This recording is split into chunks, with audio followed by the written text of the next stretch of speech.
Good morning, all of you. In our previous video, we studied about the topics related with money, that is the definition of money, then forms of money, barter system, problems of barter system, so all these topics. Now, today in this class, we will study about the supply of money and measures of money. So, now the first is supply of money.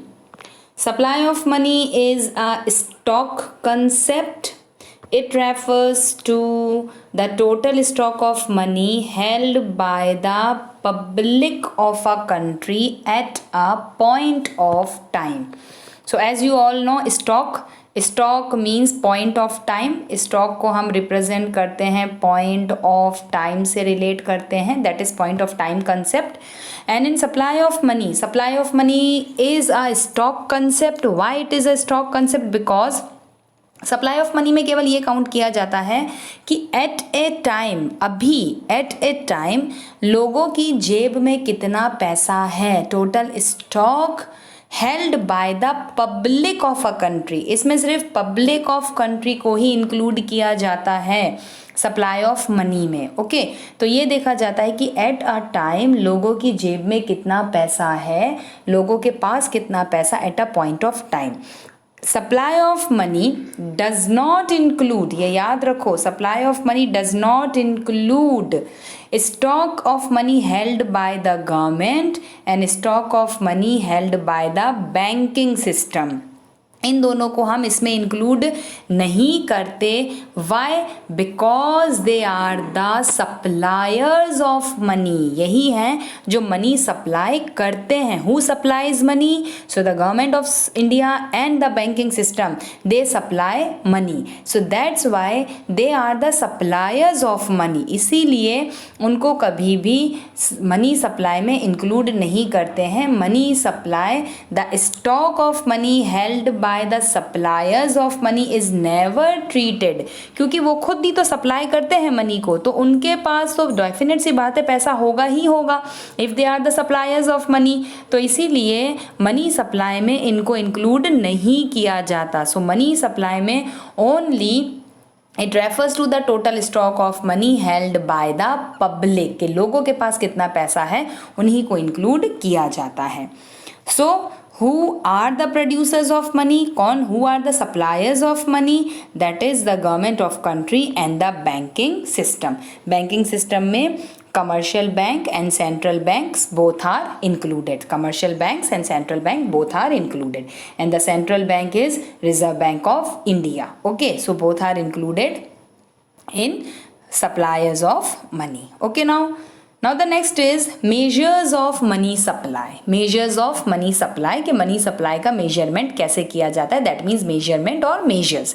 so there are generally 4 measures of money supply, that is M1, M2, M3 and M4, but only M1 is included in the syllabus, but still M2, M3 and M4 we will discuss all these points in this video also. So the main important measure of money supply is M1. So M1 measure of money supply. Now M1 includes 3 things, that is C plus DD plus OD. C refers to the currency held by the public. लोगों के पास कितना पैसा है वो depend करता है C पर. It includes coins as well as paper notes, दोनों को ही काउंट किया जाता है. DD means demand deposits of the public with the commercial bank. जो लोग डिमांड डिपॉजिट करते हैं कमर्शियल बैंक से, दीज आर चेकेबल डिपॉजिट्स, जो कभी भी विड्रॉ किया जा सकता है, किसी के नाम से भी इशू किया जा सकता है, इजीली ट्रांसफ़र किया जा सकता है. So that is the demand deposits. And the third one is other deposits. Other deposits में क्या क्या इंक्लूड होता है?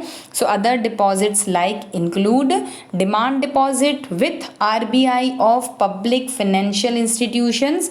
जो पब्लिक इंस्टीट्यूशंस होते हैं, फाइनेंशियल इंस्टीट्यूशन जैसे नाबार्ड हो गए, रूरल बैंक्स हो गए. Then demand deposits with RBI of foreign banks and foreign government, जो फॉरेन बैंक और फॉरेन गवर्नमेंट के साथ RBI के डिमांड डिपॉजिट्स होते हैं. And the third one is international financial institutions like IMF and world bank, जो world bank और IMF के साथ में जो डिमांड डिपॉजिट्स होते हैं, सो इन अदर डिपॉजिट्स में we include 3 heads: demand deposits with RBI of financial institutions जो इंडिया में होंगे, with foreign bank and foreign government and with IMF and world bank. Okay, now other deposit does not include deposits of the government of the country with RBI. तो जो government के deposits होते हैं RBI के साथ, उनको include नहीं किया जाता है, और जो डिपॉजिट्स बैंकिंग सिस्टम के होते हैं RBI के साथ, उनको इंक्लूड नहीं किया जाता है.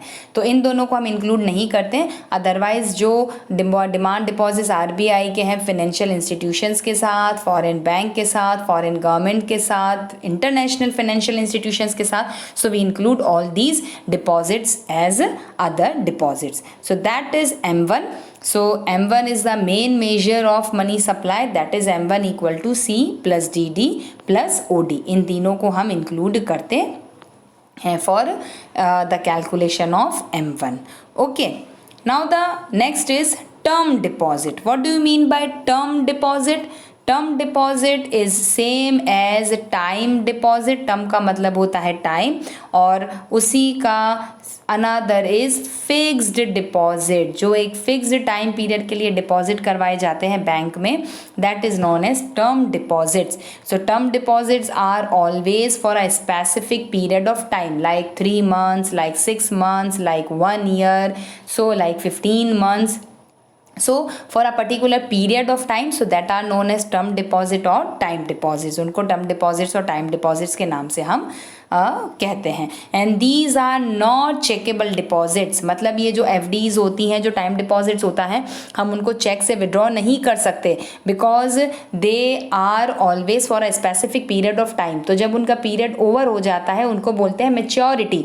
तो मैच्योरिटी के बाद ही we can use that amount, हम उस अमाउंट को यूज़ कर सकते हैं. बट और उस पर हमें क्या होता है, एक रेट ऑफ इंटरेस्ट जो गवर्नमेंट डिसाइड करता है वो मिलता है. But in case of emergency, in case of any problem, अगर कभी ऐसा होता है कि वी नीड, कि हमें आज चाहिए वो fix deposit, so fix deposit को बिफोर टाइम भी हम मैच्योर करवा सकते हैं, हम उसको ब्रेक कर सकते हैं. बट इन दैट केस जो इंटरेस्ट रेट दिया जाता है, रेट ऑफ इंटरेस्ट जो बैंक हमें मैच्योरिटी पर देती है, उतना नहीं मिलता है, उससे कम ही रेट ऑफ इंटरेस्ट दिया जाता है. सो ये थोड़ा टाइम डिपॉजिट्स के साथ ये ध्यान रखना होता है. Now who supplies money, we already discussed that central bank of the country, commercial banks and the government all are the suppliers of money. ठीक है. RBI के लिए in India RBI is the principal supplier of money. RBI ही central bank कहलाता है. RBI issues currency on the basis of minimum reserve system. अपना minimum reserve system के according ही RBI इशू करता है, करेंसी नोट्स को प्रिंट करता है, उससे ज़्यादा वो नहीं कर सकता. सो that is the minimum reserve is about 200 crore.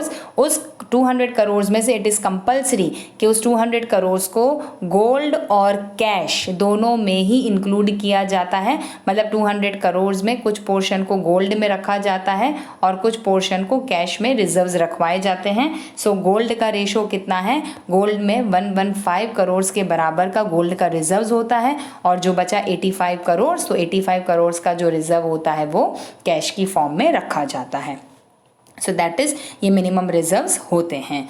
Money created by the commercial bank by way of demand deposit is called bank money.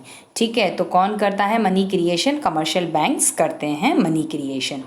Then bank money and high powered money. Bank money क्या होता है, bank money refer to demand deposit और checkable deposit of the people with the commercial banks. जो demand deposits होते हैं, checkable deposits होते हैं, जो हम क्या करते हैं कमर्शियल बैंक से विड्रॉ करवा सकते हैं, हम ट्रांसफ़र कर सकते हैं. So that is known as bank money.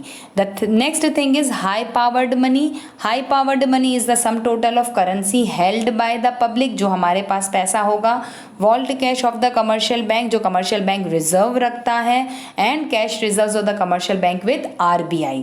So it is very compulsory for each and every commercial bank that they has to reserve some money with RBI, central bank, and some money with itself. कुछ पैसा उनको अपने पास reserve रखना पड़ता है और कुछ पैसा उनको सेंट्रल बैंक के पास रिजर्व रखवाना पड़ता है।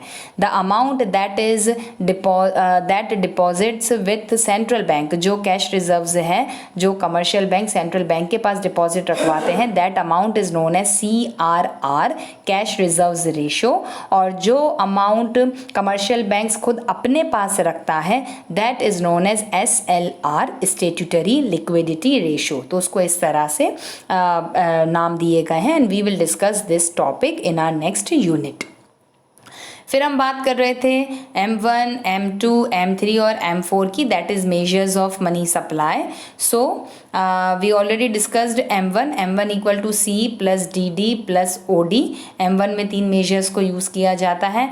Now you just learn the formulae for M2, M3 and M4 also. So now M2 includes M1 plus deposits with post offices, saving deposits. M3 equal to M1 plus time deposits or fixed deposits with the commercial banks, and M4 equal to M3 plus total deposits with the post offices. Total deposits में सारा deposit आता है। So that is the formula for M2, M3 and M4. So you just learn that formula only. M1 के बारे में तो you have to write the whole about M1, but for M2, M3 and M4 just learn that formula only. Okay, so you just learned that. Now the next is narrow money, the concept of narrow money and broad money. ठीक है, generally M1 and M2 are categorized as narrow money and M3 and M4 are categorized as broad money, but दोनों को include नहीं किया जाता।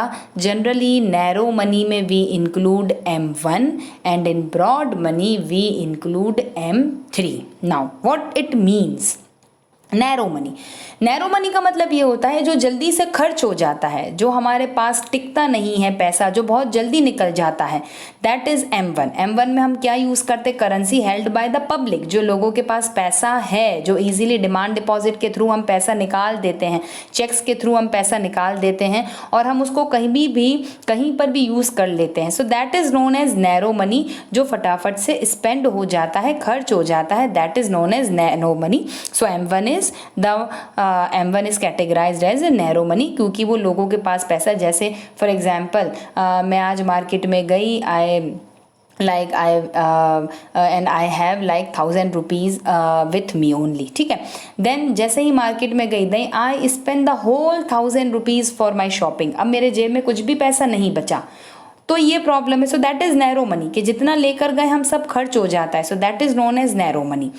M3 includes, ऊपर हमने लिखा है M3 includes M1 plus time deposits with commercial bank. Time deposit मतलब FD। अच्छा, आपने आज एक FD करवाई for 3 months, for 6 months, for 1 year, for 15 months। So that means for that time period आपका वो पैसा सिक्योर है। You are not able to use that money at a time। आप उसको एट ए टाइम यूज़ नहीं कर सकते, तो उसके लिए एक लॉन्ग पीरियड आपके पास वो पैसा आपके अकाउंट में रहेगा, आपकी FD में रहेगा। That is known as broad money, that means over a period of time. तो हम क्या कर रहे हैं, ब्रॉड मनी मतलब वो लॉन्ग टाइम तक, लाइक चाहे वो 3 months हो, चाहे वो 6 months हो, चाहे वो 1 year हो, वो पैसा हमारे पास दिखता है कि हाँ मेरे पास आज 5,000 रुपये की FD है या 50,000 की FD है, तो that I am very happy कि वाह मेरे पास आज इतना पैसा है। सो दैट मीन्स वो मेरे एक टाइम पीरियड के लिए मेरे पास है, तो 1 साल का मैंने FD करवा दिया and then I am very happy कि चलो 1 साल के लिए तो मेरे पास 50,000 रुपी रिजर्व रहेगा या सेफ रहेगा। So that is known as broad money, इसीलिए M3 is categorized as broad money. Okay, फिर उसके बाद one more topic is there. देखो ये मिनिमम रिजर्व्स जो 200 करोड़ का है, सो उस मिनिमम रिजर्व में 115 करोड़ को हमें गोल्ड रिजर्व्स रखवाना कंपल्शन होता है, रखना कंपल्शन होता है। Then the concept of least liquid money and most liquid money. Okay, least liquid और मोस्ट लिक्विड, किसको हम मोस्ट लिक्विड बोलेंगे? जो इजीली यूज़ हो जाता है, जो जल्दी जल्दी हम एट ए टाइम नीड होने पर, इमरजेंसी होने पर हम उसको यूज़ कर लेते हैं। So that is M1, because M1 में क्या आता है? Currency held by the public, जो लोगों के पास पैसा है एट ए टाइम, तो हम एट ए टाइम जिसको यूज़ कर सकते हैं। So that is most liquid money, कि मुझे ज़रूरत हुआ 1000 रुपीज़ का, and if I have 1000 rupees, तो फटाफट मैं उसको स्पेंड कर दूंगा और मैं अपनी नीड को फुलफिल कर लूँगा। So that is most liquid money. But M3, जब हम बात करते हैं M3 की, so that is broad money, but M3 is known as least liquid. Why? क्योंकि हमने उसको क्या कर दिया? टर्म डिपॉजिट करवा दिया, हमने उसका फिक्स डिपॉजिट करवा दिया। अब before maturity it is not possible for us to use that money. हाँ, इमरजेंसी बात हो वो अलग है, बट FDs को हम बिफोर मैच्योरिटी यूज़ नहीं कर सकते। So that is known as least liquid money. जैसे अगर आज मुझे 1000 रुपये चाहिए और मेरे पास 5000 की FD है, तो मैं उस FD को यूज़ थोड़ी कर सकती हूँ। उसके लिए तो फर्स्ट वो FD मैच्योर होगी, वो पैसा मेरे अकाउंट में आएगा, देन आई यूज़ दैट 5000। लेकिन एट ए टाइम तो I am not able to use that 5000 rupees, क्योंकि उसको मैंने क्या करवा रखा है? FD में कन्वर्ट करवा रखा है। So M3 is known as least liquid money and M1 is known as most liquid money. Okay, all of you? So this is all about the chapter money. So this is all for chapter money. So now we will discuss our next chapter banking in our next class. Okay, have a nice day all of you.